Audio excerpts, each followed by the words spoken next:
வணக்கம். சிந்தனை களம் நிகழ்ச்சிக்கு உங்களை வரவேற்கிறோம். ஒன்றிய பாஜக அரசு கொண்டு வந்த தொகுதி மறுவரையறை மசோதாவானது தோல்வியடைந்திருக்கிறது. நாடாளுமன்றத்தில் இருக்கக்கூடிய உறுப்பினர்களின் எண்ணிக்கையின் அடிப்படையில் ஆதரவாக 298 வாக்குகளும் எதிராக 230 வாக்குகளும் பதிவாகியுள்ளன. 2 பங்கு பெரும்பான்மை இல்லாததால் இந்த மசோதாவானது தோற்கடிக்கப்பட்டிருக்கிறது. டெல்லிக்கு எதிரான போரில் தமிழ்நாடு வென்றிருக்கிறது. தமிழ்நாடு முதலமைச்சர் மு.க.ஸ்டாலின் முன்னெடுத்த இந்த போராட்டமானது வெற்றி பெற்றிருக்கிறது. இது குறித்துதான் இன்றைய சிந்தனை களம் நிகழ்ச்சியிலும் நாம் பேச இருக்கிறோம். இன்றைய நாளினுடைய தலைப்பு தோற்றது பாஜகவின் சதி திட்டம், வென்றது திமுகவின் உரிமை குரல். 2 சிறப்பு விருந்தினர்களும் நம்முடைய இணைந்திருக்கிறார்கள். இணையத்தின் வாயிலாக திமுகவிலிருந்து திரு ராஜா தமிழ்மாறன் அவர்கள் இணைந்திருக்கிறார். அரங்கத்தில் நம்முடைய மதிமுகவிலிருந்து திரு காரை செல்வராஜ் அவர்கள் இணைந்திருக்கிறார்கள். இருவரையும் நிகழ்ச்சிக்கு வரவேற்கிறேன். முதல்ல செல்வராஜ், நான் உங்ககிட்ட இருந்தே ஆரம்பிக்கிறேன். நேற்று முதலமைச்சர் பேசினது எல்லாத்தையுமே நீங்க கேட்டிருப்பீங்க. நேற்று இந்த மசோதா தோல்வியும் அடைந்திருக்கிறது. உங்களுடைய பார்வை? வழக்கத்திற்கு மாறாக உரிமை குரலை சற்று உறக்கவே எழுப்பினார் தமிழக முதல்வர் மாண்புமை தளபதியார் அவர்கள். மீண்டும் 1960-62 இந்தி போராட்டத்தில் இருந்த எழுச்சியை தமிழ்நாடு மீண்டும் பாஜகவுக்கு உணர்த்தும் என்கிற வார்த்தைகள் எல்லாம் ஒரு சாதாரணமாக முதலமைச்சர் எடுத்துக்க முடியாது. ஏன்னா அதான் நம்ம உரிமை. முதல்ல இந்தியாவிலேயே மத்தியில் கூட்டாட்சி, மாநிலத்தில் சுயாட்சி என்கிற முழக்கத்தை கொடுத்த மாநிலம் தமிழ்நாடு. அந்த முழக்கத்தை கொடுத்தவர் பேரறிஞர் பெருந்தகை அண்ணா அவர்கள். அவர்கள் வழிவந்த நாம் அவருடைய அந்த நிலைப்பாட்டிலிருந்து நாம் விலகி விடுவோம் என்று பாரதிய ஜனதா கட்சி நினைத்தது என்றால் நாங்கள் அப்படி இல்லை.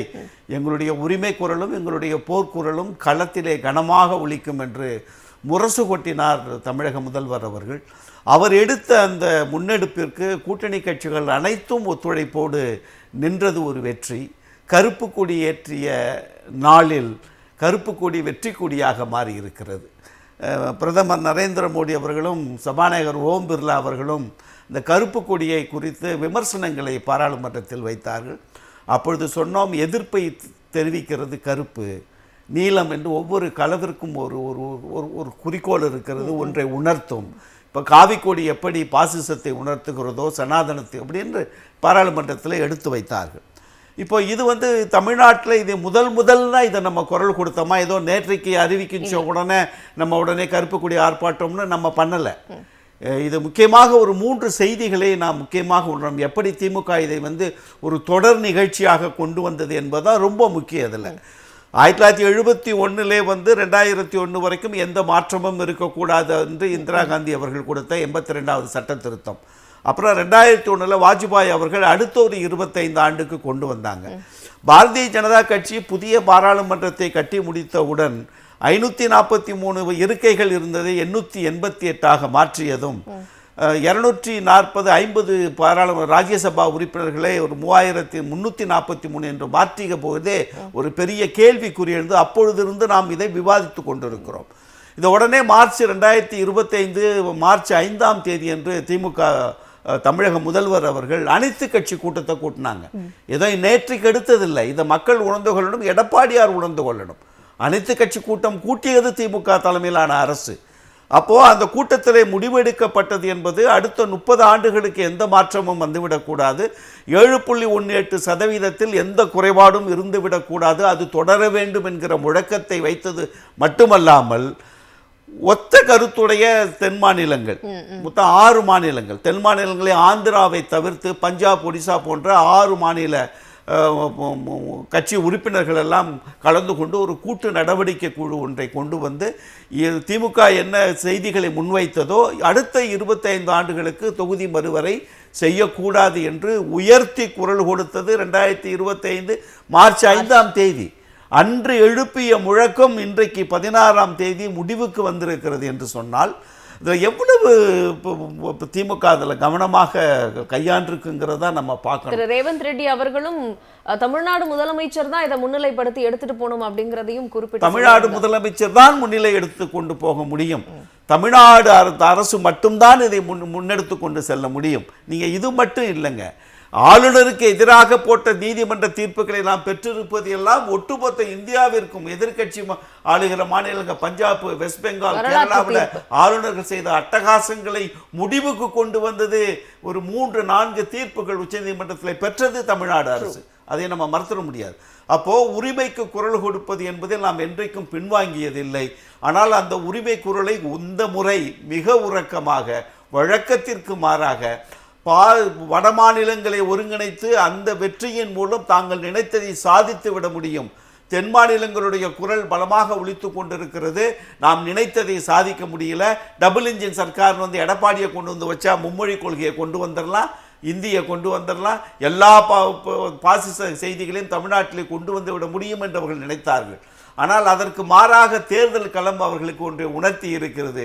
திமுக தலைமையிலான கூட்டணி 200 தொகுதிகளை மேல் வெல்லும் என்கிற ஒரு செய்தியை உணர்ந்ததற்கு பிறகுதான் உடனடியாக அந்த 16, 17, 18 இதை கொண்டு வந்தது. இதில் அவங்க என்ன செய்த மிகப்பெரிய தவறு, 33% இடஒதுக்கீடு என்பது 2023 ஆண்டே அமைச்சரவை கூட்டத்தில் முடிவு செய்யப்பட்ட ஒன்று. அதை வந்து நீங்க இந்த மறுசீரமைப்போடு இணைத்து கொண்டு வருவது என்பது அப்பட்டமான அதிகார வரம்பு மீறல். இதுல இன்னொரு செய்தியும் இதுல கலந்துருக்குது பாருங்க. ஏன் அதை கொண்டு வந்தாங்கன்னா, உத்தரப்பிரதேசம் போன்ற மாநிலங்கள்ல வந்து 80 தொகுதி என்பது 133ஐயும் தாண்டி போகக்கூடிய சூழ்நிலையில் அங்கே இருக்கிற எதிர்க்கட்சிகள் அதற்கு எதிராக குரல் கொடுத்து விட முடியாது. ஒரு பெரிய இங்க 3ஐயும் கொண்டு வந்ததுல ஒரு நல்லது நடந்திருக்கு நமக்கு. அப்போ நம்ம முலாயம் சிங் யாதவ், நம்ம ஒரு உத்தரப்பிரதேசத்தினுடைய எதிர்க்கட்சி இருக்கிற சமாஜ்வாடி பார்ட்டி, நீங்கள் வந்து இடஒதுக்கீட்டை சாதிவாரி கணக்கெடுப்பு எடுக்கல, மக்கள் தொகை கணக்கெடுப்பு எடுக்கல, இந்த சாதிவாரி கணக்கெடுப்பை எடுத்ததற்கு பிறகுதான் நீங்கள் இதை கொண்டு வரணும் என்கிற அந்த பாயிண்டை எடுத்து வந்ததுதான் இந்த 211 பாராளுமன்ற உறுப்பினர்களுடைய ஆதரவு வந்ததற்கு காரணம். ஒருவேளை இவர்கள் தனித்தனியாக கொண்டு வந்திருந்தால், என்னுடைய கணக்கில் 3 மசோதாக்களையும் தனி மசோதாக்களாக பாராளுமன்றத்தில் கொண்டு வந்திருந்தால் ஒருவேளை சமாஜ்வாடி எதிர்த்திருக்க வாய்ப்பு இல்லை. வெளியிலிருந்து ஆதரவு போறேன்னு சொல்லி வெளியில போயிருக்கலாம். ஒருவேளை இந்த தொகுதி மறுசீரமைப்பு நடைமுறைக்கு கூட வந்திருப்பதற்கான வாய்ப்புகள் உண்டு. ஆனால் இந்த 3ஐயும் கொண்டு வந்து பாரதிய ஜனதா கட்சி தொகுதி மறுவரையில் வெற்றியடைய வேண்டும் என்கிற எண்ணமும் அவர்களுக்கு இல்லை. 33% இடஒதுக்கீடு மகளிருக்கு கொடுக்க வேண்டும் என்கிற உள்ளார்ந்த உணர்வு அவர்களிடம் இல்லை. யூனியன் டெரிட்டரி அது விவாதத்திற்கு எடுத்துக்கொள்ளு. இது போன்றது ஒரு சிக்கல்களை கொண்டு வந்து அந்த சிக்கல்கள் மூலமாக பாரதிய ஜனதா கட்சியினுடைய தலைமையிலான அந்த அரசு சிக்கலை சந்தித்திருக்கிறது.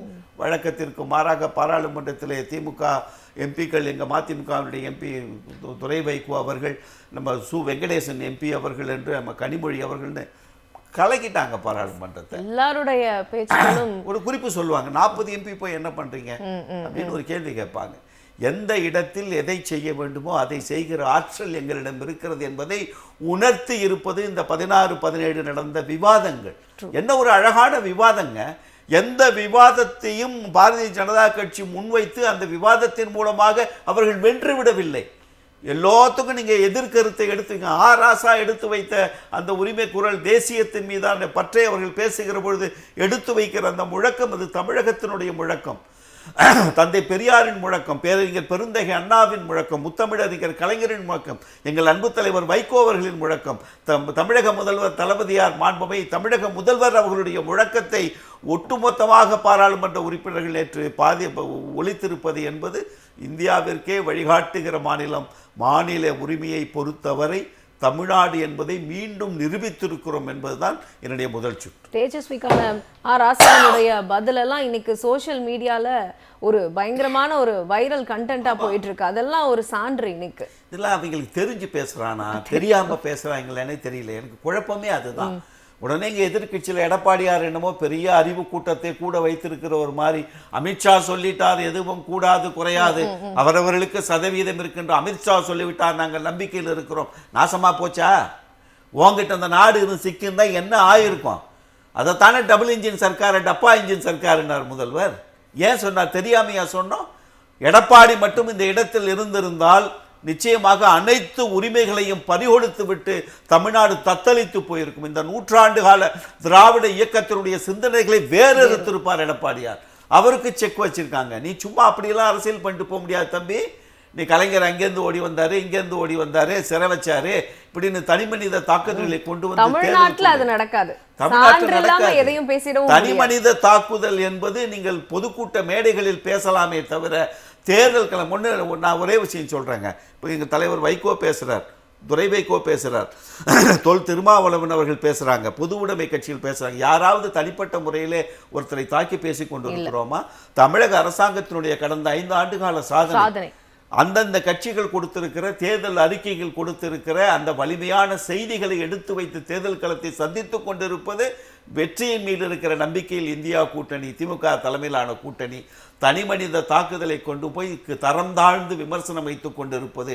அண்ணா பாஜக கூட சேர்ந்து அப்படிதான் பேச முடியும். நீங்க அப்படி பேசலைன்னா நீங்க பாஜக கூட கூட்டணியிலே இருக்க முடியாது. அந்த நிலையில் தான் இன்றைக்கு தேர்தல் களம் சென்று கொண்டிருக்கிறது. எப்படி சொன்னாருன்னு தெரியல தமிழக முதல்வர், 200 தொகுதின்னு கனவு ஏதாவது கண்டாரா? வேற யாராவது பாஜகவை கேட்டிருந்தா ஆத்தா வந்தா அருள் வாக்கு கொடுத்தான்னு சொல்லியிருப்பாங்க. எப்படி தான் இப்படி ஒரு திட்டத்தை சொன்னாரோ? வந்து கொண்டிருக்கிற செய்திகள் எல்லாம் 188 தாண்டி 200 நெருங்கும் என்று வருகிற பொழுது எதிர்காலத்தை தீர்மானிக்கக்கூடிய இடத்தில் ஒரு கட்சியினுடைய தலைவர், தமிழகத்தினுடைய முதல்வர் இருப்பது என்பது ஏதோ இன்றைக்கு நாம் அடைய போகிற வெற்றிக்காக மட்டும் இல்லை. நீங்க அதெல்லாம் கவனத்தில் வச்சுங்க. தமிழக முதல்வர் சொன்னாரு, தேர்தல் எனக்கு முக்கியம் இல்லை, சட்டமன்றம் பாராளுமன்றத்தில் இருக்கைகள் எனக்கு முக்கியம் இல்லை, ஆனால் மறுசீரமைப்பு என்பது தமிழகத்தினுடைய உரிமை குரலை பாதிக்கும் என்கிற பொழுது தேர்தல் எனக்கு 2ஆம் பட்சம், இதுதான் எனக்கு முதல் என்று எடுத்த தலைவன் இன்றைக்கு வெற்றி கட்டிலில் வெற்றி கொடி நாட்டி இருக்கிறது என்பதை மகிழ்ச்சியோடு எதிர்கால சமூகத்திற்கானது. இந்த தற்கூரி கூட்டத்தில் ஓடிட்டு இருக்கிற குழந்தைகள்லாம் இதை கவனிக்கணும். இதெல்லாம் கொண்டு போய் எப்படி சேர்க்க போறோம்னு தெரியல. அந்த பிள்ளைகள்கிட்டெல்லாம் அறிவார்ந்த பிள்ளைகளாக அந்த பிள்ளைகள் உருவாக வேண்டும் என்கிற கவலையோடு பேசுகிறேன். மறுசீரமைப்பில் திமுக தலைமையிலான கூட்டணி எடுத்த நடவடிக்கைகளை பாருங்கள், முதல்வர் பேசிய பேச்சுக்களை கேளுங்கள், பாராளுமன்றத்தில் நடந்த விவாதங்களை கேளுங்கள். எதற்காக இதை இவ்வளவு கடுமையாக எதிர்த்து நாம் வெற்றி பெற்றிருக்கிறோம் என்பதை எதிர்கால அரசியல் புரிதல் இளைஞர்களுக்கு வேண்டும். தொடர்ந்து நம்ம பேசலாம். திரு ராஜா தமிழ்மாறன் வணக்கம். அதே மாதிரி நேற்று இந்த வெற்றி செய்தி வந்த உடனே தமிழ்நாடு முதலமைச்சர் பரப்புரையில் இருக்கும் பொழுதே அவர் ஒரு விஷயத்த சொல்றாரு, டெல்லியை வீழ்த்தியது தமிழ்நாடு, அது மட்டும் இல்லாம ஏப்ரல் 23ஆம் தேதி தேர்தலிலும் அவர்களை தோற்கடிப்போம் அப்படின்னு ஒரு சூளுரைக்கிறாரு. உங்களுடைய கருத்து? ரொம்ப ரொம்ப முக்கியமான பதிவு. தலைவர் கடந்த 2 ஆண்டுகளாவே ரொம்ப ஸ்ட்ராங்கா சொல்லிட்டு வராங்க, டெல்லி வெர்சஸ் தமிழ்நாடு தான் போயிட்டு இருக்கு அப்படிங்கிறது. அதுல தமிழ்நாடு தான் தொடர்ந்து வெற்றி பெற்றுக்கிட்டு வருது. அதையும் நம்ம கூர்ந்து கவனிக்கணும். முழுக்க முழுக்க நம்மளுடைய முதலமைச்சர் அவர்கள் எடுக்கின்ற ஒவ்வொரு நகர்வுமே பாரதிய ஜனதாக்கு பேரிடியா தான் போயிட்டு இருக்கு. ஒரு விஷயம் 2 விஷயம் இல்லை. 1 வருஷம் முன்னாடியே இந்த டீலிமிட்டேஷன் இஷ்யூ எடுக்கும் பொழுது இங்க இருக்கக்கூடியவர்கள்லாம் என்ன கனவு கண்டாங்களா, அப்படிலாம் நடக்குமா, அதெல்லாம் நடக்கும்போது பேசிக்கலாம், இப்பெல்லாம் எதுவும் நடக்கலையேன்னு சொல்லி சொன்னாங்க. அதை எவ்வளவு கிரிமினல் புத்தியோட ஒரு சூழ்ச்சியோட நேத்து அதை பாஸ் பண்றதுக்கான முயற்சிகள் திடீர்னு இப்படி கொண்டு வந்து ஒரு 48 மணி நேரத்துக்குள்ளார மேல எல்லாம் சக்கரை தடவுன ஒரு கேக்க வச்சு உள்ள பூரா விஷமா வச்சு கொடுக்குற மாதிரி 33% இடஒதுக்கீடு மகளிருக்கு கொடுப்பதற்கு நாங்கள் தயாராகி விட்டோம் அப்படிங்கிற மேல அந்த சர்க்கரையை வச்சுட்டு அடியில முழுக்க விஷமா டீலிமிட்டேஷன்ல இருக்கக்கூடிய அவங்க விருப்ப மாதிரி செயல்படுத்திக்கக்கூடிய வட மாநிலங்களினுடைய பாராளுமன்ற எம்பிக்களினுடைய எண்ணிக்கையை அதிகப்படுத்திக் கொள்வதற்கு வசதியாக இருக்கக்கூடிய வாசகங்கள் கொண்ட டிராஃப்ட் பில்லை வச்சு பாஸ் பண்ணிக்கணும்னு எடுத்த முடிவு எவ்வளவு ஒரு மோசமான முடிவு தெரியுங்களா? அதை முழுமையா ஆரம்பத்துல இருந்து ரொம்ப கேர்ஃபுல்லா சென்ஸ் பண்ணி அதை எதிர்த்தது நம்மளுடைய முதலமைச்சர் திரு முத்து கருணாநிதி ஸ்டாலின் ஐயா தான். ஏன்னா என்டையர் இந்தியாவுக்குமே அலர்ட் மோடு கொடுக்கறது ஒவ்வொரு விஷயத்திலயுமே அவரு தான் கொடுத்துட்டு இருக்காரு. நீங்க இன்னொரு முக்கியமான விஷயத்த, நீங்க அலர்ட் மோடு கொடுக்கறது மட்டும் இல்ல, நீங்க நல்லா கவனிக்கணும். ஒரு முதலமைச்சர் ஒன்றிய அரசு கொண்டு வருகின்ற ஒரு டிராஃப்ட் பில்ல பப்ளிக் முன்னாடி நின்று எரிக்கிறது அப்படின்னு சொன்னா அதுக்கு மிகப்பெரிய தைரியம் வேணும். என்டையர் இந்தியாவுக்குமே அவர் சொல்லுகின்ற செய்தி அதான். அதுலதான் அது பத்துச்சு. அவர் வச்ச அந்த பில்லுக்கு வச்ச தீ இந்தியா முழுக்க பரவச்சு. மீடியா மூலியமா மற்ற மாநிலங்கள்லாம் என்னடா ஒரு சிஎம் இருக்கிறாரே அப்படின்னா அதுல என்ன இருக்கு அப்படின்னு கூர்ந்து கவனிப்பதற்கான ஒரு வாய்ப்பை இந்திய அரசியல் முழுவதுமே தமிழ்நாட்டை திரும்பி பார்க்க வச்சாங்க. இதுல கவனமா இருக்கணும்னு சொல்லி சொன்னாங்க. 1. ரெண்டாவது, தமிழ்நாட்டு மக்கள் அனைவருக்கும் எடப்பாடி பழனிசாமி எதிர்க்கட்சி தலைவரா இல்ல தமிழ் இனத்தினுடைய எதிரியா துரோகியா அப்படிங்கறதெல்லாம் தோலுரித்து காட்டுவதற்கான வாய்ப்பா இந்த பர்டிகுலர் பில் கொண்டு வந்த பிறகு அவர் நடந்துகிட்ட விதம் வந்து நமக்கு தெரிஞ்சிச்சு. நீங்க நல்லா பாருங்க, அதுலலாம் அமித்ஷா சொல்லிட்டாரு, சட்ட வடிவில இல்லாதத சொல்லிட்டா நடந்துருமா? அதை யோசிக்கணும்ல. யாரு வேணாலும் பாராளுமன்றத்துல கூட பேசிட்டு, ஆனா சட்ட வடிவில அந்த வாசகங்கள் இல்ல, டிரான்ஸ்பரன்சி இல்ல, இதை இப்படிதான் செய்ய போறோம், இந்த மாநிலத்துக்கு இந்த உரிமைகள் வழங்கப்பட போறது, இந்த பர்சன்டேஜ் வழங்கப்பட போகுது, இந்த மானியங்கள் எல்லாம் பாதிக்கப்படாதுன்னு விளக்கமா சொல்லாத, டிராப்ட்ல இல்லாத விஷயங்களை சொல்லிட்டா நடந்துரும்னு எப்படிங்க நம்ப முடியும்? தமிழ்நாட்டுக்கு 6 சீட் குறையும் அப்படிங்கறத அவரே அனௌன்ஸும் பண்றாரு. அட் த சேம் டைம் இன்னொரு விஷயம் என்ன சொல்றாரு அப்படின்னா, ஒரு புள்ளி விவரமும் சொல்றாரு. எல்லாருக்கும் வந்து 50% தான், எதிர்கட்சிகள் ஏன் எதிர்க்கிறாங்கன்னு எங்களுக்கு புரியல அப்படிங்கிற மாதிரியான விஷயத்தையும் சொல்றாரு. அப்ப 2 ஆஸ்பெக்ட்லயும் அமித்ஷா வந்து பார்லிமெண்ட்ல பேசுறாரு. அதை வேற சொல்றாரு, 1 மணி நேரத்துல மாத்தி கொடுக்குறேன்னு சொல்றாரு. நான் ஒரே ஒரு கேள்வி கேட்கிறேன். 10 லட்சம் ரூபாய் சாரி ஒரு 1 லட்சம் ரூபாய் சம்பளம் வாங்கிட்டு இருக்கிற ஒருத்தருக்கு நீங்க 1.5 லட்சம் ரூபான்னு சம்பளத்தை உயர்த்துறீங்க. ஆனா ஒரு இடத்துக்கு நீங்க 10,000 ரூபாய் சம்பளம் கொடுத்துட்டு இருக்கிறது நீங்க 15,000 நீங்க இன்க்ரீஸ் பண்ணிட்டு 2 பேருக்கு 50% தானே சேர்த்திருக்கேன் அப்படின்னு சொல்றது சமமாகுமா? ஈக்குவலைஸ் ஆகுமா? ஸ்டேட்ஸோட ஃபண்ட் அலோகேஷன் இந்த பேட்டர்ன்ல தானே இருக்கு. ஆல்ரெடி நீங்க என்ன பண்ணிருக்கீங்க, தமிழ்நாட்டுல இருந்து அதிகமான வரியை வாங்கிக்கிட்டு பாப்புலேஷன் பேசிஸ்ல நாங்க கரெக்டா 1971 இருந்து இம்ப்ளிமெண்ட் பண்ணதுனால நம்மளோட பாப்புலேஷன் டிராப் ஆயிருக்கு. ஆனா எந்த ரெகுலேஷனையுமே ஃபாலோ பண்ணாத யூபி, எம்பி, ராஜஸ்தான்லாம் 2-fold 3-fold இன்க்ரீஸ் ஆயிருக்கு. அப்ப நீங்க இப்ப என்ன பண்றீங்கன்னா, பாப்புலேஷன் பேசிஸ்ல தானே நான் ஃபண்ட் அலோகேட் பண்ண முடியும்னு சொல்லிட்டு நீங்க 50% வந்து பாப்புலேஷன் பேசிஸ்ல பண்ணும்போது ரெகுலரா அலோகேட் பண்ண வேண்டிய ஃபண்ட்ஸ்ல கூட, கிராண்ட் ஃபண்ட்ஸ்ல கூட தமிழ்நாடுக்கு பாதி தானே இப்ப வந்துகிட்டு இருக்கு. இது மட்டும் இல்லைங்க, நாம தான் இருக்குல்ல அதிகமா கான்ட்ரிபியூட் பண்ணிட்டு இருக்கோம்.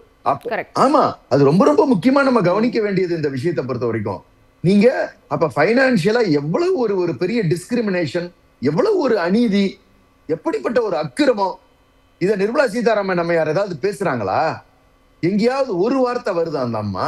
கேட்டா நீங்கெல்லாம் பியூஷ் கோயல் சொல்றாராம், நீங்களாம் வளர்ந்த மாநிலம் ஆயிட்டீங்க, உங்களுக்கு எதுக்கு நாங்க நிதி கொடுக்கணுங்கிறாராம்.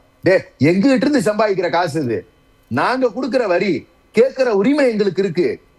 நீங்க இந்திய ஒன்றியத்துல நாங்க மாட்டிக்கிட்டு இருக்கோங்கிறதுக்காக எங்கிட்ட இருந்து எவ்வளவு வேணாலும் உறிஞ்சுக்கிட்டே இருக்கலாமா? சரி, நீங்க சொன்ன ரெகுலேஷனை ஃபாலோ பண்ணி தானே 1971 இருந்து முறைப்படுத்தப்பட்ட நாம் இருவர் நமக்கு இருவர், நாம் இருவர் நமக்கு ஒருவர்னு சொன்னதெல்லாம் ஃபாலோ பண்ணி ஹெல்த் ஹசார்ட்ஸ் எல்லாம் நம்ம கேர்ஃபுல்லா சுகாதாரம் கரெக்டா மெயின்டைன் பண்ணதுனால, குழந்தை இறப்பு விகிதத்தை குறைச்சதுனால, ஆரோக்கியமான வாழ்க்கையை உருவாக்குனதுனால, கல்வி அறிவை கொடுத்ததுனால இங்க ஆரோக்கியமான மாநிலமா வளர்ந்திருக்குன்னு சொன்னா எங்களுடைய உழைப்பு. திராவிட மாடல் அரசு, திராவிட அரசுகள் தொடர்ந்து பங்காற்றுறதுனால இந்த ஆட்சியில மக்கள் வளர்ந்திருக்காங்க, தமிழ்நாடு வளர்ந்திருக்கு. நீங்க என்ன செஞ்சீங்க? இது எல்லாத்துக்கும் சேர்த்தே கேட்கிற கேள்வி. இது டெல்லி வர்சஸ் தமிழ்நாடு தான், எந்த ரூபத்துல வச்சுக்கிட்டாலுமே சரி. நீங்க இதை நீங்க அட்வான்டேஜ் எடுத்துட்டு நீங்க என்னமோ கொடுத்ததுனால நாங்க வசந்த மாதிரி பேசுறீங்க. நீங்க டிஆர் பாலன் அவர்கள் இந்தியா முழுக்க கோல்டன் குவார்டர்ல எல்லாம் கொடுக்கும் பொழுது நீங்க எந்த விதத்துல நீங்க பாருங்களேன், எவ்வளவு பெரிய ஒரு விஷயத்த, எவ்வளவு பெரிய குரோத்தை கொடுத்தாங்க. இந்த ஸ்டேட் இவ்வளவு ஆரோக்கியமா இன்னைக்கு இருக்குன்னு சொன்னா அதுக்கு காரணம் அந்த ரோடு இன்ஃப்ராஸ்ட்ரக்சரை பெரிய அளவுல உருவாக்கி கொடுத்ததுதான். அது நீங்க மறுக்கவே முடியாது. இந்தியா முழுக்க பண்ணி கொடுத்தாங்க. அதோட பின்னாடி ஃபாலோ அப்ல இன்னைக்கு நீங்க எவ்வளவு திருட்டுத்தனம் பண்ணிக்கிட்டு இருக்கீங்க. 1 கிலோமீட்டருக்கு நீங்க 150 கோடின்னு போட்டு யூபியில பில்லு போட்டு எடுத்திருக்கீங்களே, எவ்வளவு பெரிய அநியாயங்களை நீங்க செஞ்சுக்கிட்டு இருக்கீங்க. ஆனா தமிழ்நாட்டுக்கு நீங்க இந்த பீரியட்ல எந்த ஃபண்ட் அலோகேஷன் ஆகுது இந்த 5 வருஷத்துல நீங்க ஒரு ப்ராஜெக்ட் தமிழ்நாடு பேர்ல கொடுத்துருக்கீங்களா சார்? அப்ப எங்கிட்ட இருந்து இவ்வளவு வரி வாங்கிட்டு இருக்கீங்களே. அப்ப எல்லாத்தையும் என்ன பண்ண ட்ரை பண்றாங்கன்னா, நார்மலைஸ் பண்ணி சட்ட ரீதியா நம்மளெல்லாம் அடக்கி ஆளணும். நம்ம யாருங்க? தமிழ்நாடுங்கிறது தமிழ் மக்கள்ங்கிறவங்க 4000 ஆண்டுகளுக்கு மேற்பட்ட இருக்கக்கூடிய பெரிய வரலாறை கொண்டு இருக்கக்கூடியவர்கள் நாமெல்லாம். இந்த நாட்டினுடைய பூர்வ குடிகளாக இருக்கக்கூடியவர்கள் நாமெல்லாம். நம்மளை அனாதைகளாக்குவதற்கான முயற்சியில ஈடுபடுவதுங்கிறது எந்த ரூபத்துல ஏத்துக்க முடியும்? எப்படி நம்மளுடைய அடையாளத்தை அளிப்பதற்கான முயற்சிகளை செஞ்சுக்கிட்டு இருந்தாங்களோ, இப்ப வடநாட்டை வச்சு வட இந்தியா வெர்சஸ் சவுத் இந்தியாங்கிற ஒரு பாகுபாட்டை உருவாக்கிட்டாங்களே. மத அரசியலை முடிச்சுட்டாங்க. ஏன்னா அதுல மேக்சிமம் ரிசல்ட்ஸ் என்னங்கிற அறுவடை பண்ணி பார்த்துட்டாங்க. இதுக்கு மேல தென்னிந்தியா முழிச்சிருச்சு, ஏமாறுறதுக்கு தயாரா இல்ல. அப்ப தென்னிந்தியால திரும்ப ஜெயிக்க முடியாது அப்படிங்கிற ஒரு மனநிலைக்கு வந்த பிறகு எங்க கொண்டு போய் நிறுத்துறாங்கன்னா, வட இந்தியா வெர்சஸ் தென்னிந்தியா அப்படிங்கிற ஒரு மனநிலைக்கு போயிட்டாங்க. தென்னிந்தியால ஜெயிக்கவே முடியாது, மன்னிக்கணும் மாத்தி சொல்லிட்டேன். தென்னிந்தியாவில ஜெயிக்கவே முடியாதுங்கிற முடிவுக்கு வந்த உடனே வட இந்தியாவில இருக்கக்கூடியவர்களை மட்டுமே நம்பி இனிமே ஆட்சி நடத்திக்கிற அளவுக்கு நம்ம எம்பி சீட்ஸ் இன்க்ரீஸ் பண்ணிக்கிட்டோம்னு சொன்னால் அவர்களை ஆள்வது இனி வாழ்நாள் முழுக்க ஈஸியா போயிடும். அதனாலதான் இந்த நரேட்டிவ் செட் பண்ணாங்க. அததானே இந்த பில்லுல கொண்டு வந்து நிறுத்தினாங்க. ராஜா சார், இன்னொரு முக்கியமான பார்வை இதுக்குள்ள என்ன இருக்கு அப்படின்னா, இப்போ எலெக்ஷன் பீக்ல இந்த பிரச்சார டைம்ல இந்த மாதிரியான ஒரு லாவை வந்து பார்லிமெண்ட்டுக்கு எடுத்துட்டு வராங்க அப்படின்னா அது என்ன சிந்தனையில அவங்க வந்து எடுத்துட்டு வந்திருப்பாங்க? இப்போ எம்பிஸ்லாம் உள்ள வரமாட்டாங்க, அவங்கெல்லாம் தேர்தல் பிரச்சாரத்துல இருப்பாங்க, அவங்க இதை பெருசா எடுத்துக்க மாட்டாங்க அப்படிங்கிற அந்த ஆஸ்பெக்ட்ல அவங்க வந்து உள்ள கொண்டு வராங்களா?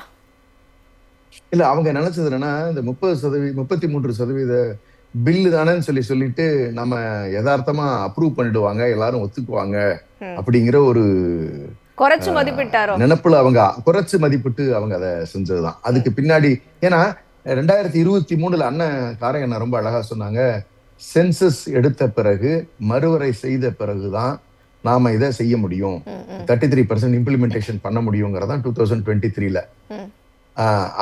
அதுக்கு பின்னாடி இம்ப்ளிமெண்டேஷனுக்கு இந்த பில் எல்லாம் கூட கொண்டு வந்து நிறுத்தினாங்க பாத்தீங்களா.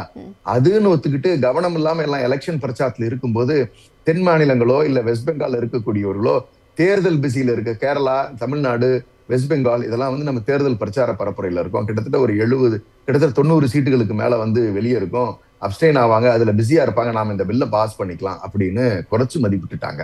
அதுதான் எனக்கு தெரிஞ்ச வரைக்கும் இருக்கு. அப்ப இத பாஸ் பண்ணிட்டோம், எல்லா எம்பிஸும் தமிழ்நாட்டுல இருந்து போயாச்சு.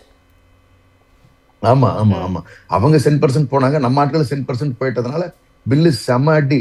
இதுல வந்து சிஎம் சொல்லிருக்காங்கல்ல, இந்த அடியோட இவங்களை நிறுத்தக்கூடாது, 23ஆம் தேதி அடிக்கிற அடி பாரதிய ஜனதா தமிழ்நாட்டை வாழ்நாள்ல நினைக்கவே கூடாது. பழனிசாமி ஐயா தான் அவருக்கு இதுதான் கடைசி தேர்தலா இருக்க போகுது எனக்கு தெரிஞ்ச வரைக்கும். அந்த கட்சியில இருக்க தொண்டர்களே சொல்றேன், நானு நிறைய அதிமுக வீட்டிலேயே கருப்பு கொடிகள் ஏத்தினதை வந்து நான் பார்த்து ரசிச்சேன் இந்த முறை. ஏன்னா ஃபீல்டுல நாங்க திருவரம்பூர்ல எலெக்ஷன் ஒர்க்ல இருக்கும் பொழுது நாங்க போகும் பொழுது பாக்குறோம், ஆனா அவரு என்னமா சொல்லிட்டு போறாருன்னு, இது எங்களுக்கு உடன்பாடு இல்ல அப்படின்னு கீழ்மட்டத்துல கட்சி அளவிலேயே அவர்களுக்கே ஒரு எதிர்ப்பு இருக்கிறதா நான் வந்து பார்த்தேன். ஏன்னா தலைவர்கள் அங்க ஒத்து போயிக்கலாம், கட்சிகளை தாண்டின அது ஒரு ஒற்றுமை தானே. ஆமா, அதுக்கு உண்மையாலுமே வந்து அந்த அந்த கட்சியினுடைய தொண்டர்களுக்கு நம்ம வந்து தலை வழங்கணும். கம்முன்னு வந்து பழனிசாமி ஐயா என்ன பண்ணிக்கலாம்னு சொன்னா, அண்ணா திராவிட முன்னேற்ற கழகத்துல அண்ணா ஆல்ரெடி எடுத்துட்டாங்க, சோ இனி அந்த பேரை வைக்கிறதுக்கு இல்ல. இந்த திராவிடம்ங்கிறதும் இனி அவருக்கு அந்த கொள்கை பிடிப்புகளோ இல்ல வந்து மாநில உரிமைகளோ பேசுறதுக்கு வந்து எந்த ரூபத்திலையும் அருகதை கிடையாது. ஏன்னா திராவிடம்னா என்னன்னு தெரியாதுன்னு அறிஞர்கள்ட்ட கேட்கணும்னாரு, இன்னைக்கு அதை ரியாலிட்டியில வந்து காட்டிட்டாரு. அமித்ஷா சொல்றதா இனிமே எனக்கு எல்லாமே, நீங்க எல்லாம் யாருன்ட்டாரு. கம்முன்னு அமித்ஷா முன்னேற்ற கழகம்னு ஒண்ணு ஆரம்பிச்சுட்டு அவர் ஒரு கட்சி நடத்திக்கிட்டாருன்னா, அட்லீஸ்ட் அதிமுக வேற யாராவது எடுத்து நடத்துனாங்கன்னா கூட உண்மையாலும் வந்து தமிழ்நாட்டுக்கு ஏதாவது வந்து ஒரு நல்ல ஆரோக்கியமான ஒரு எதிர்கட்சி நமக்கு இருக்கும்னு நான் வந்து நினைக்கிறேன். அந்த வகையில ஹி காட் எக்ஸ்போஸ்டு. தொடர்ந்து பேசலாம் ஒரு சிறிய இடைவெளிக்கு பிறகு. நேர்களே, சிந்தனை களம் நிகழ்ச்சியில் ஒரு சிறிய இடைவெளி. சிந்தனை களம் நிகழ்ச்சிக்கு மீண்டும் உங்களை வரவேற்கிறோம். செல்வராஜ் சார், அதே மாதிரி ஒரு பில் பாஸ் பண்றதுக்கு முன்னாடி அனைத்து கட்சி கூட்டத்தை கூட்டணும். அவங்க கூட்டலை அப்படின்னாலுமே அவங்களுக்குள்ளேயாவது ஒரு டிஸ்கஷன் இருந்திருக்கும். பார்லிமெண்ட்குள்ள இந்த பில் பாஸ் ஆகக்கூடிய அந்த சமயத்துல, ஓட்டிங் சமயத்துல எத்தனை பேர் இதற்கு ஆதரவா வாக்கு கொடுப்பாங்க, எத்தனை பேர் எதிராக கொடுப்பாங்க, அப்போ நமக்கு பெரும்பான்மை கிடைக்குமா கிடைக்காதா அப்படிங்கிற அந்த டிஸ்கஷன்லாம் கண்டிப்பா அவங்களுக்குள்ளேயும் போயிருக்கும். எங்கேயோ ஒரு வகையில இது நமக்கு தோல்விதான் இருக்க போகுது அப்படின்னு தெரிஞ்சும் பாஜக இதை கையில் எடுத்திருக்காங்களா? இந்த தேர்தல் நேரத்தில் கொண்டு வந்ததுக்கு காரணமே ஒருவேளை தேர்தல் பணிகளில் இருக்கிற பாராளுமன்ற உறுப்பினர்கள்லாம் வராமல் போனால் ஒருவேளை வெற்றி அடைந்து விடலாம் என்று நினைத்திருக்கலாம். இரண்டாவது வந்து இந்த மகளிர் இடஒதுக்கீடு மசோதாவும் இதனோடு சேர்த்து கொண்டு வந்தது என்பது நிச்சயமாக வந்து எதிர்க்கட்சிகள் எதிர்ப்பதற்கு தயங்குவார்கள். ஏன்னா மகளிர் இடஒதுக்கீடு மசோதாவுக்கு எதிராக திமுக செயல்பட்டு இருக்கிறது என்று பிரச்சாரத்தில் கொண்டு வரலாம், அதற்காக பயந்தாவது இவங்க ஒதுங்கி நிற்பாங்கன்னு நினைச்சிருப்பாங்க. ஆனால் அது ரொம்ப எதிர்க்கட்சிகள் தெளிவாக இருந்தது அந்த விடயத்தில். 33% இடஒதுக்கீடு என்பது ஏற்கனவே சொன்ன மாதிரி 2023 முடிவு செய்யப்பட்ட ஒன்று. அது தனி மசோதாவை கொண்டு தான் நேற்று நிறைவேறி இருக்கும், அது எந்த மாற்று. அந்த 33% இடஒதுக்கீட்டு மசோதாவுக்கு நீங்க 850 பாராளுமன்ற உறுப்பினரை உயர்த்தி தான் கொடுக்கணுமா? ஏன் இப்ப இருக்கிற 543 கொடுக்க முடியாதா? இது ஒரு சின்ன ஒரு சாதாரணமான கேள்வி கூட எப்படி உங்களுக்கு வராமல் இருந்திருக்கும்? அவங்க என்ன நினைச்சிருப்பாங்க, ரெண்டு விஷயங்களை பார்த்துருப்பாங்க. இதில் எதிர்கட்சிகள் இதில் ஒருங்கிணைந்து நிற்கிறதா என்பதை ஒரு வேள்வியா பார்த்துருப்பாங்க. இந்த மாதிரி கொண்டு வரும்போது இந்த இடத்தில் எப்படி கொண்டு வருவாங்க, இந்த யோசனைக்கு தான் தமிழ்நாடு அதை முன்னால் கையில் எடுத்து அதை பெரிய பரபரப்பு செய்தியாக்கி எதிர்கட்சி இருக்கிற மாநிலங்கள், இதனால் பாதிக்கப்படுகிற மாநிலங்களை எல்லாம் மனதால் ஒருங்கிணைக்கக்கூடிய அந்த செயல்பாட்டை செய்துதான் நேற்றுக்கு இந்த நிகழ்ச்சியோட வெற்றிக்கு காரணமே. இந்த நீங்க அமைதியா நம்ம தமிழ்நாடு போயிருந்ததுன்னு சொன்னா இது எப்படி நடக்க போகுதோ அப்படின்னு ஒரு பெரிய கேள்விக்குறி இருந்திருக்கும். ஆனால் வெறும் தேர்தல் பிரச்சாரத்தை மட்டும் அவங்க உற்று நோக்கி இருந்தாங்க அப்படின்னா ஒருவேளை இந்த பில் வெற்றி அடைறதுக்கான வாய்ப்பாகவும் அமைந்திருக்க வாய்ப்பு இருக்கு. அந்த மாதிரி ஒரு 50-50 அந்த சான்ஸ் தான் அவங்க எடுத்திருக்காங்கன்னு சொல்லணும். முழுமையாக எதிர்க்கட்சிகள் இதில் ஒருங்கிணைந்து வருகிறார்களா என்பதை ஒரு சோதனை ஓட்டமாக செய்து பார்ப்பதற்கு முயற்சி செய்தார்கள். அதை முறியடித்திருக்கிற பெருமை அவருடைய சோதனை தோல்வியடைந்திருக்கிறதுக்கு மூல காரணம் தமிழகத்தில் இருந்து எழுந்த குரல் தான். தமிழகத்தினுடைய குரல் தான் வெஸ்ட் பெங்கால் உட்பட ஒரிசா உட்பட இருக்கிற எல்லா பாதிக்கப்படுகிற மாநிலங்கள் எல்லாருடைய குரலும் ஓர் குரலாக ஒருங்கிணைந்து ஒலிப்பதற்கு அந்த ஒரு உத்வேகத்தை கொடுத்த குரல் தமிழகத்தினுடைய உரிமை குரல் என்பதில் மாற்று கருத்தே இருக்க முடியாது. நீங்கள் பொதுவாக நீங்கள் நல்லா யோசிச்சு பாருங்களேன். ஏற்கனவே இந்திரா காந்தி பீரியடில் 25 ஆண்டுகள் தள்ளி வச்சுருக்காங்க. அதுக்கு பிறகு வாஜ்பாய் அவர்கள் தள்ளி வச்சுருக்காங்க. தொகுதி மறுவரை செய்ய வேண்டியது கட்டாயம், அதில் எந்த மாற்று கருத்துமே இல்லை. தொகுதி மறுவரையறை என்பது தேவையான ஒன்று, அதில் என்னை பொறுத்தவரைக்கும் அது எந்த மாற்று கருத்து இல்லை. ஆனால் இதை மிக ஆரோக்கியமான ஒரு விவாதத்திற்கு கொண்டு வந்திருக்க வேண்டும். 2 செய்திகள். ஒன்று, குடும்ப நலத்திட்டம் வந்ததற்கு பிறகு தென் மாநிலங்களிடையே மக்கள் தொகை குறைப்பு என்பது கிட்டத்தட்ட 12-13% குறைந்திருக்கிறது. ஆனால் 25% உத்தரப்பிரதேசத்தில் உயர்ந்திருக்கு. இப்போ அதை மனதில் வைத்துக்கொண்டு இது போன்றது ஒரு பிரச்சனைகள் வருவதை எப்படி நம்ம சமாளிக்க முடியும்? இதில் உலகத்தில் எடுத்துக்காட்டுகள் உண்டு. ப்ரொபோர்ஷனேட் ஃபார்முலான்னு நிறைய ஃபார்முலாவை ஐரோப்பிய நாடுகள், அமெரிக்கா போன்ற நாடுகள் எந்த விதமான மாநிலங்களுக்கு பாதிப்பு இல்லாத வகையில் செயல்படுத்தக்கூடிய திட்டங்கள் நிறைய நமக்கு உலகத்தில் நான் முழுவதுமாக நான் படித்தேன். நீங்கள் பாதிக்கப்படுகிற மாநிலங்கள் தென் மாநிலங்கள், வெஸ்ட் பெங்கால் பாதிக்கப்படுது, ஒடிசா பாதிக்கப்படுகிறது. அப்படி இருக்கும்போது இது என்ன செய்யலாம்? ஒரு ஸ்பெஷல் போனஸ் மாதிரி கொடுங்க. மக்கள் தொகை குறைப்பை கொண்டு வந்திருக்கிறீங்க.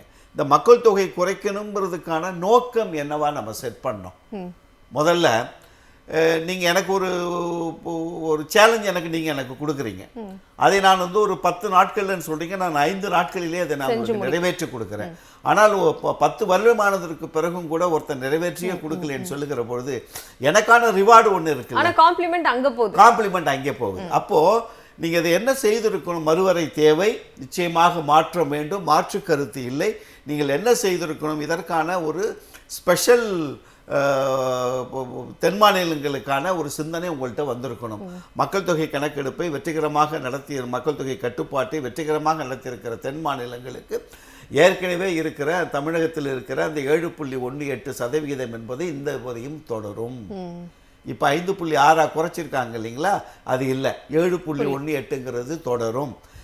எந்த மாநிலங்களுக்கும் அந்த மாநிலங்களுக்கு மட்டும். ஆனால் இதை நீங்கள் அதே மாதிரி நீங்கள் இப்போ மக்கள் தொகை அதிகமாக இருக்கிற மாநிலங்களுக்கு நீங்கள் அதை கொடுத்தா கூட ஓரளவுக்கு மேட்ச் ஆகிருக்கும். நம்ம ஒட்டுமொத்தமாக ஒரு 4 மாநிலங்களுடைய குரல் இருந்தால் போதும், நம் எதையுமே நம்ம இப்போ மசோதாவை நிறைவேற்ற முடியும் என்கிற இடத்துக்கு ஒரு கூட்டாட்சி தத்துவம் இருக்கிற நாட்டு, ஒரு ஃபெடரலிசத்தை முன்னெடுக்கிற நாட்டுக்கு மிகப்பெரிய ஜனநாயகத்திற்கான ஆபத்து என்பதை அவர்கள் ஏன் அவங்களுடைய திட்டம் அதுதான். நீங்கள் உத்தரப்பிரதேசம் சதவீதம் கூடியிருக்கு, ராஜஸ்தான் சதவீதம் கூடியிருக்கு, குஜராத் கூடியிருக்கு, மகாராஷ்டிரா கூடியிருக்குது, ஜார்க்கண்ட், வேற என்ன வேணும் உங்களுக்கு? நீங்க ஒட்டு மொத்தமாக 167 பாராளுமன்ற உறுப்பினர்கள் 50% உயர்ந்ததுன்னா தமிழ்நாட்டுக்கு கிடைக்குதுன்னா கிட்டத்தட்ட 147 உறுப்பினர்கள் உத்தரப்பிரதேசம் மட்டும். அப்போ தென் மாநிலங்களுடைய அரசியல் மையம் எங்க உருவாகும்? அந்த 4 மாநிலங்களை பிடிச்சா போதும் நாட்டை ஆள முடியும் என்கிற சிந்தனை வருகிற பொழுது பிற மாநிலங்கள் புறக்கணிக்கப்படும். ஒன்றில் இப்போ நீங்கள் ஆந்திராவில் ஏன் நம்ம சந்திரபாபு நாயுடு குரல் கொடுக்கல? அவர் ஏன் தொகுதி மறு சீரமைப்பை ஏற்றுக்கொள்கிறார்? எந்த எதிர்ப்பையும் தென் மாநிலங்கள் தெரிவிக்க அவர் ஏன் தெரிவிக்கல? அந்த தமிழ்நாடு கூட்டிய அந்த 6 மாநிலங்களையும் கூட அந்த ஆந்திரா வந்து கலந்துக்கல. ஏன் கலந்துக்கல? அவங்க கூட்டணியில் இருக்கிறாங்க. அவங்க மாநிலத்துக்கு தேவையானதெல்லாம் என்ன கேட்டாலும் கொடுக்குறாங்கங்கிற சிந்தனை வந்துருச்சுல உங்களுக்கு. அப்படி வந்து எப்படி இங்கே அரசியல் ரீதியாக எடப்பாடியை அடிமையாக்கி வைத்திருக்கிறார்களோ அதே போன்று சந்திரபாபு நாயுடுவையும் ஆட்சி அதிகாரத்தின் பிடியில் அடிமையாக்கி வைத்திருக்கிறார்கள். இது போன்றது ஒரு நிலைமை ஒரு 10 மாநிலங்களுக்கு ஏற்பட்டுச்சுன்னு வைங்களேன். ஆனா நிதிஷ்குமாருக்கு நடந்தது நாளைக்கு நமக்கும் நடக்கலாங்கிற அந்த சிந்தனை வரல. வந்தா என்ன பண்ண போறோம்? நம்மகிட்ட என்ன இருக்குன்னு யோசிக்கலாம்ல. ஓகே, கைமீறி போச்சுங்க, எல்லாமே கைமீறி போச்சு. எடப்பாடியார் கையில் எதுவுமே இல்லை. தேர்தல் களத்துல பிரச்சாரத்துல தன்னந்தனியாக போய்கொண்டு பிரச்சாரம் பண்ணி கொண்டு இருப்பதே ஒரு பெரிய தலைவராக தன்னை ஃபோக்கஸ் பண்ணி காட்டுறாரு தவிர அவருடைய அரசியல் வாழ்க்கை தம்பி ராஜா தமிழ்மாறன் சொன்ன மாதிரி அவருடைய அரசியல் வாழ்க்கை சூனியமாகி கொண்டிருக்கிறது என்பதை நிதிஷ்குமார் நிலைதான் நாளைக்கு எனக்கும் என்பதை அவர் இன்னும் உணர்ந்தாரா இல்லை உணர்ந்து தெரியாமல் நடிக்கிறாரா தெரியல. நிலைமை அப்படி. நீங்க இந்த தொகுதி மறுவரையே இந்த தேர்தல் நேரத்திலே கொண்டு வர வேண்டிய அவசியம் என்னன்னு ஒரு கேள்வி கேட்டீங்க. ஏன்? அந்த நல்ல கேள்வி. ஏன் இதை ஏன் இப்போ கொண்டு வரணும்? ரெண்டாவது, மும்மொழி கொள்கை, இந்தி திணிப்பு, சிபிஎஸ்இ பள்ளிக்கூடத்தினெல்லாம் இந்த தேதியிலிருந்து நாங்கள் நிறைவேற்றப் போகிறோம், மும்மொழி கொள்கை கட்டாயம் நாங்கள் நிறைவேற்றுவோம், தமிழ்நாடு வந்து தேவையில்லாமல் போராடி கொண்டு இருக்குது, தமிழக முதல்வருடைய எண்ணத்தில் மாற்றம் வேண்டும்னு 10 நாளைக்கு முன்னால் இந்த தேர்தல் நேரத்தில் தர்மேந்திர பிரதான் அறிவிக்க வேண்டியதன் அவசியம் என்ன இருந்திருக்கு? இதெல்லாம் என்னன்னு கேட்டிங்கன்னா, mister Edappadi, double engine Sarkar, டப்பா இன்ஜின் சர்க்கார் வந்தால் நாங்கள் இப்படித்தான் நடந்து கொள்வோம். இனி இப்போ அதுக்கு என்ன ரியாக்ட் பண்ணுறேன்னு நான் உடனே பார்க்கணும். மும்மொழி கொள்கை குறித்து பேசினாரா? பேசலை. எஃப்சிஆர்ஏ கிறிஸ்துவர்களுக்கு எதிராக சட்டம் கொண்டு வந்தாங்களே, பேசினாரா எடப்பாடியார்? பேசலை. மறுசீரமைப்பு ஆத்மார்த்த தலைவன், எங்களுடைய தலைவன் அமித்ஷா அவர்கள் சொல்லிவிட்டார்கள் என்று ஒதுங்கி போனது எடப்பாடியார். அப்போது ஒரு ஆசிட் டெஸ்ட்டில் பாஸ் ஆகிட்டார் எடப்பாடி. நான் என்ன கொண்டு வந்தாலும் எடப்பாடியார் சரின்னு தலையாட்டணும். ஒரு தலையாட்டி பொம்மையாக நீ இருக்கிறாயா என்பதை பரிசோதித்து பார்க்க வேண்டும் என்பதற்காக திட்டமிட்டு பாரதிய ஜனதா கட்சி கொண்டு வந்தது ஒன்று. இரண்டாவது, இந்த தேர்தலில் திமுக வெற்றி அடைய வேண்டும், பாரதிய ஜனதா கட்சியினுடைய திட்டம். ஏன்னா முடிவாகி போச்சு 200ன்னு.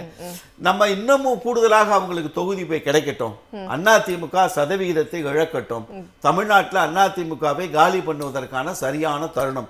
எப்படி சிவசேனாவை சரத்பவார் கட்சியை காலி பண்ணாங்களோ அதே மாதிரி அதிமுகவை காலி பண்ணிட்டோம்னா விஜயை கட்டுக்குள்ளே கொண்டு வருவது ஒரு பெரிய விஷயம் இல்லை. அதிமுகவுடைய சதவீதத்தை குறைத்து அவங்களை சட்டமன்றத்தில் அவங்களுடைய பங்களிப்பு இல்லாத சூழ்நிலையை உருவாக்கிவிட்டு எடப்பாடியை ஒன்றுமில்லைன்னு ஒதுக்கி வச்சாச்சுன்னா விஜயை பாஜக தன்னுடன் இணைத்துக் கொள்வதில் ஒரு பெரிய சிரமம் இருக்கவே போறதில்லை. ஒரு வார்த்தை போதும், மிஸ்டர் விஜய் आजा आओ आ जाओ मेरा पास बैठो, बात नहीं करने का है, चुपचाप बैठने का है, कुछ बात नहीं करने का है, सुन लो அப்படின்னு கொண்டாந்து உட்கார வச்சுக்க முடியும் பக்கத்தில். அதை பரீட்சித்து பார்ப்பதற்காக திமுக இந்த தேர்தலில் 234 தொகுதிகளிலும் வெற்றியடைய வேண்டும் என்கிற எண்ணம் பாரதிய ஜனதா கட்சிக்கு வந்திருக்கிறது. நான் ரொம்ப பாவமாக பார்க்குறது எங்கள் அக்கா தமிழிசை சவுந்தரராஜனை. பாவம் காலையில் 6 மணிக்கு எழுந்திரிச்சு 11 மணி வரைக்கும் சுற்றிக்கிட்டு இருக்காங்க. உங்கள் தலைவன் அங்கே மணி அடிச்சுன்னுக்கிறாங்க. உங்களுக்கு அண்ணாமலை சுற்றிட்டு இருக்கிறார் ஒரு பக்கம். நயினார் நாகேந்திரன் என்ன பண்ண போகிறாருன்னு தெரியல. பாரதிய ஜனதா கட்சியில் சீட்டு வாங்கினவன் பூரா கண்கலங்கி போய் நிற்கிறான். ஏன் எங்களை தோக்கடிக்கிறதுக்கு எதுக்கே எங்களுக்கு 27 சீட்டு கொடுத்தீங்க அப்படிங்கிற ஒரு நிலைக்கு பாரதிய ஜனதா கட்சியை கொண்டு போய் சேர்த்துருக்கிறது பாரதிய ஜனதா கட்சி என்பதுதான் உண்மை. இல்லை, ஒரு நல்ல லீடை கொடுத்துருக்கீங்க. நான் ராஜா சார் கிட்டே இதை பற்றி நல்லா பதில் அதுக்கு நல்லா அவர் விளக்கம் சொல்லுவார். ராஜா சார், அதே மாதிரி இப்போ திரு செல்வராஜ் சார் அவர்கள் சொன்ன மாதிரி இது தேர்தலில் ஏதாவது தாக்கத்தை ஏற்படுத்த வாய்ப்பு இருக்கா? இன்னொரு முக்கியமான விஷயம் என்ன அப்படின்னா, இந்த பில்லை நாம் எடுத்துகிட்டு வந்து ஒருவேளை இந்த பில் வந்து தோல்வி அடைஞ்சு எதிர்க்கட்சிகள் ரொம்ப தீவிரமாக எதிர்த்தாங்க அப்படின்னா தமிழ்நாட்டில் இது ஒரு மிகப்பெரிய அளவில் இது ஒரு பாதிப்பை ஏற்படுத்தும், அதிமுகவுக்கு இது ஒரு மிகப்பெரிய பின்னடைவாக இருக்கும் அப்படிங்கிறதெல்லாம் பாஜக யோசிச்சிருக்க மாட்டாங்களா? அவங்களுக்கு அதை பத்தி பழனிசாமியை பத்தி என்னைக்கும் கவலைப்பட்டதே கிடையாது. ஏன்னா அதுக்கு சிறந்த உதாரணம் பாத்தீங்கன்னு சொல்லி அந்த கட்சியை சின்ன பின்னமா உடைச்சு எறிஞ்சதே வந்து பாரதிய ஜனதா தான். நீங்க அங்க இருக்கக்கூடிய ஓபிஎஸ் அண்ணன் ஆகட்டும், இல்ல வந்து சசிகலா அம்மையார் ஆகட்டும், இல்ல வந்து டிடிவி தினகரன் அண்ணன் ஆகட்டும், இல்ல செங்கோட்டையன் வெளியே போனதாகட்டும், இல்ல அந்த கட்சியை விட்டு சுயமரியாதைக்காரர்களா அப்பா இதுக்கு மேல இங்க இருந்தா மான மரியாதை கொஞ்சம் கூட இருக்காதுடா சாமி நான் ஏதாவது ஒரு ரூபத்துல நாங்கெல்லாம் மரியாதையோட இருந்துக்கிறோங்கிற ஒரு முடிவோட அந்த கட்சியிலிருந்து வெளியே வந்து திமுகவில் சேர்ந்தவர்களாகட்டும், இது எல்லாமே செஞ்சது யாருன்னா பாரதிய ஜனதா தான். அதனால அதிமுக மீது அண்ணா ரொம்ப சரியா சொன்னாங்க. அதிமுகவை சீரழிக்கிறது, அதை இருக்கிற இடம் இல்லாம அழிக்கிற ஒரு முயற்சியை தான் வந்து பாரதிய ஜனதா தொடர்ந்து செஞ்சுட்டு வந்திருக்கு.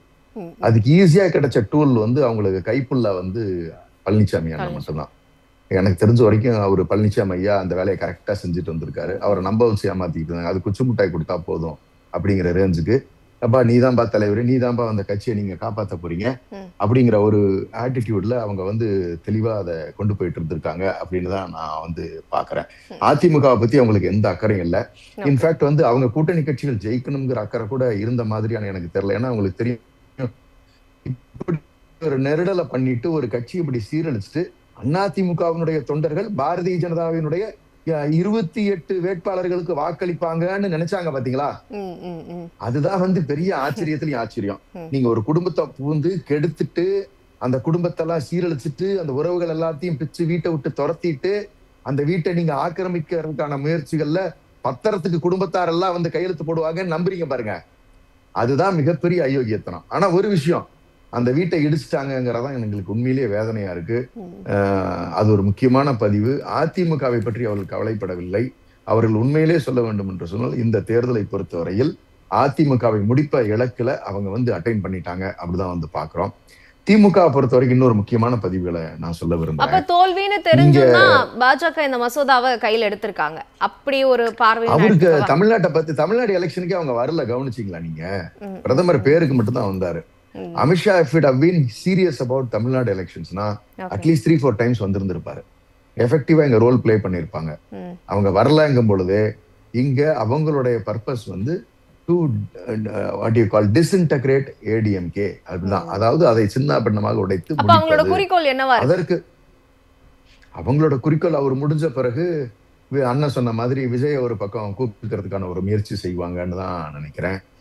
நாங்க ஒரு இளைஞர் ஒரு தற்குறி கூட்டம் ஒண்ணு இருக்கு. அதாவது இலக்கு இல்லாம ஒரு நோக்கம் இல்லாம சுத்துகின்ற ஒரு கூட்டம், எதுக்காக சுத்துறோம்னே தெரியாம இருக்கிற ஒரு கூட்டம்.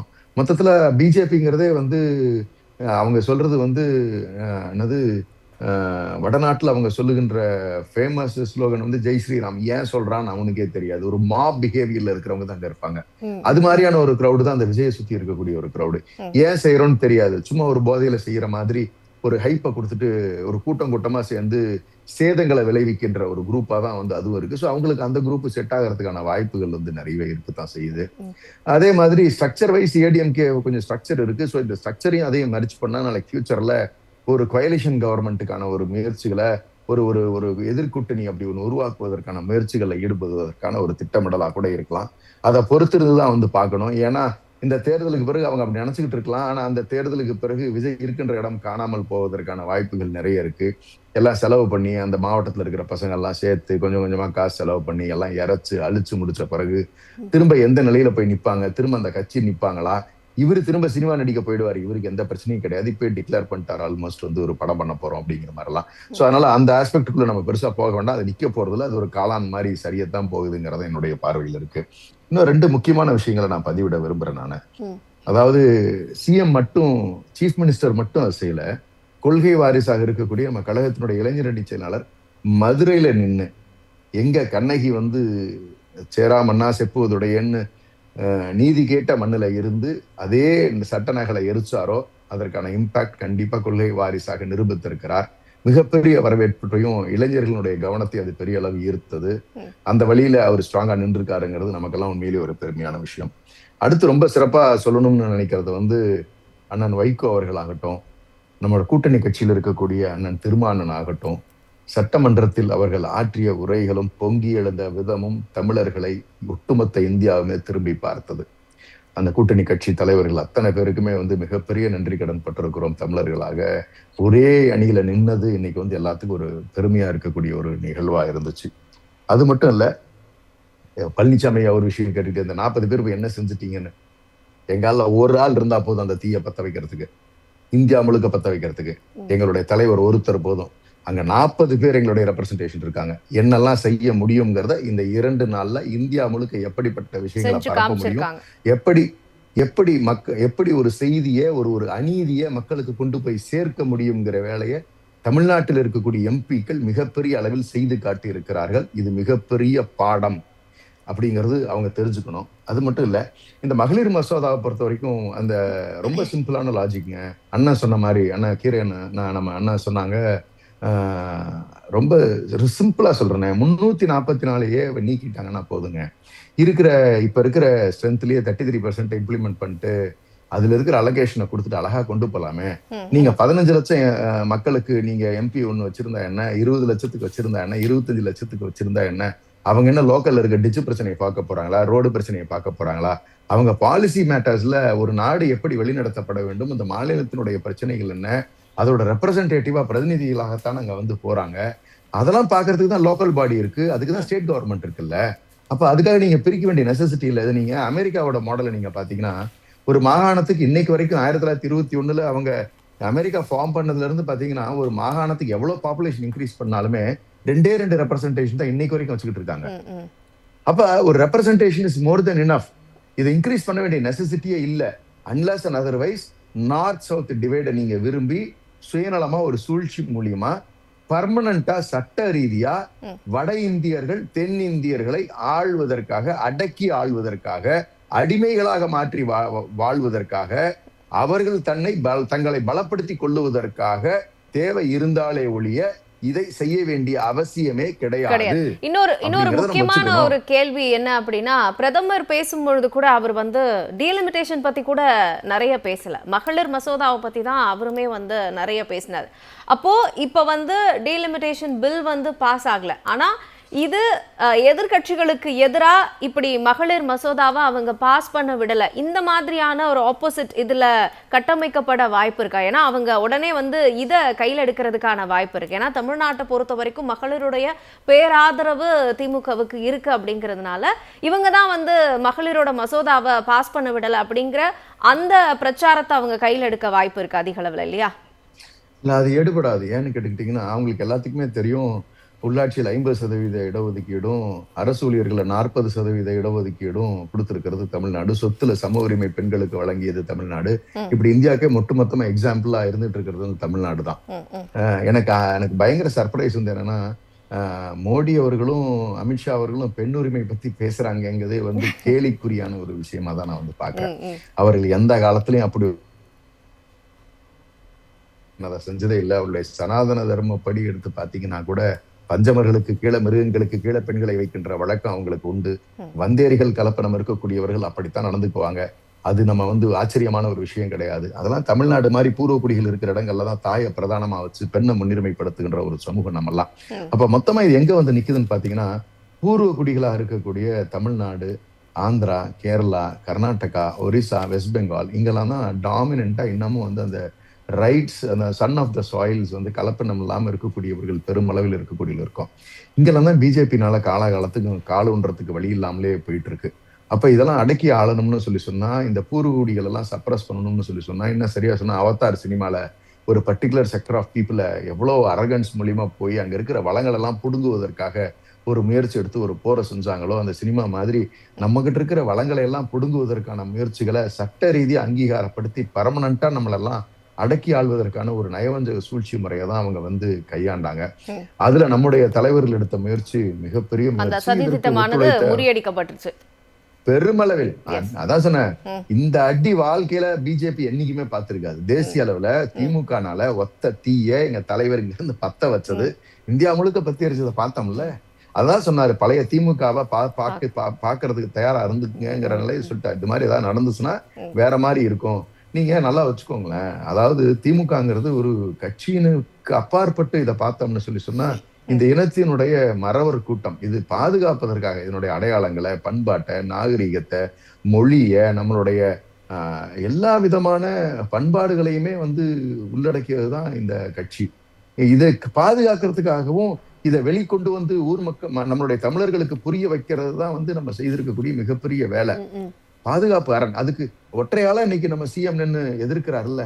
இன்னைக்கு மக்கள் அவ்வளவு பேர் ஏன் அவரு பின்னாடி கட்சி பாகுபாடு இல்லாம, நீங்க அதிமுகவினர் கூட நேற்று பெருமளவுல சப்போர்ட் பண்ணாங்கன்னு நான் சொல்றேன். சும்மா நான் பேச்சுக்கெல்லாம் நான் இதை சொல்லல, நிறைய இடங்கள்ல அதை பார்க்க முடிஞ்சதுன்னு வச்சுக்கோங்களேன். அவன் கீழ் தட்டில் மக்கள் வந்து தெளிவா சொல்றாங்க, தமிழ்நாட்டுக்கு கொண்டு எப்படி விட்டுற முடியும், என்னங்க இவர் இவ்வளவு மோசமா நடந்துக்கிறாருன்னு பழனிசாமி திட்டுறதையும் நான் காதால கேட்டேன்.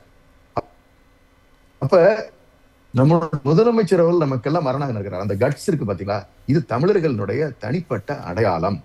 இந்த வீரம்ங்கிறது இங்க இருக்கக்கூடிய கூட்டணி கட்சி தலைவர்கள் ஒன்னா நின்னோம் பாத்தீங்களா. நிச்சயமா முதல்வரினுடைய உரிமை குரல் என்பது இந்திய ஜனநாயகத்தை காப்பாற்றி இருக்கிறது. இத அப்படிதான் நம்ம வந்து முடிக்க முடியும். மாநிலங்கள் பூர்வ குடிகளினுடைய அவர்களுடைய உரிமைகளை பாதுகாப்பதற்காக எப்படி நம்மளுடைய முதலமைச்சர் அவர்கள் மொழி பாதுகாக்கப்பட வேண்டும். நான் எங்க தாய்மொழி தமிழுக்கு மட்டும் நான் பேசல, மற்ற மொழிகளுக்காகவும் இந்தியாவில் இருக்கக்கூடிய கிட்டத்தட்ட 600 மொழிகளுக்கு மேல இருந்த இடங்கள்ல கிட்டத்தட்ட இன்னைக்கு வந்து எவ்வளவோ மொழிகள் அழிஞ்சு போச்சுன்னு ஒரு பட்டியலை ஒண்ணு கொடுத்து வருத்தப்பட்டாங்க பாத்தீங்களா. அப்ப ராஜஸ்தான்ல இருக்கிறவங்க கூட சொன்னா, எங்களுடைய மாநிலத்தில் இருக்கிற போஜ்பூரி ஆகட்டும் இல்ல மத்த மொழி ஆகட்டும், ராஜஸ்தானி இதெல்லாம் அழிஞ்சு போச்சு, ஹிந்தி எல்லாத்தையும் முடிச்சிருச்சு, பீகார்ல இருக்கக்கூடிய மொழிகள் அழிஞ்சிட்டு பூர்வக்குடி மொழிகள் அழிஞ்சிருச்சு, மகாராஷ்டிரால இருக்கக்கூடிய பிரச்சனை. மகாராஷ்டிராலாம் பாத்தீங்கன்னா 2 சகோதரர்கள் அப்பதான் ஒண்ணு. நிச்சயமா ஒவ்வொரு முறையும் தன்னுடைய மாநிலத்திற்காக மட்டுமல்லாமல் தன்னுடைய மொழிக்காக மட்டுமல்லாமல் ஒட்டுமொத்தமாக ஒரு உரிமை குரல் தான் எப்பவும் தமிழ்நாட்டில இருந்து ஒலிக்கும். செல்வராஜர், உங்களுடைய 33% இடஒதுக்கீடு வச்சு நம்மளை கார்னர் பண்ணலாம்னு நினைப்பாங்க.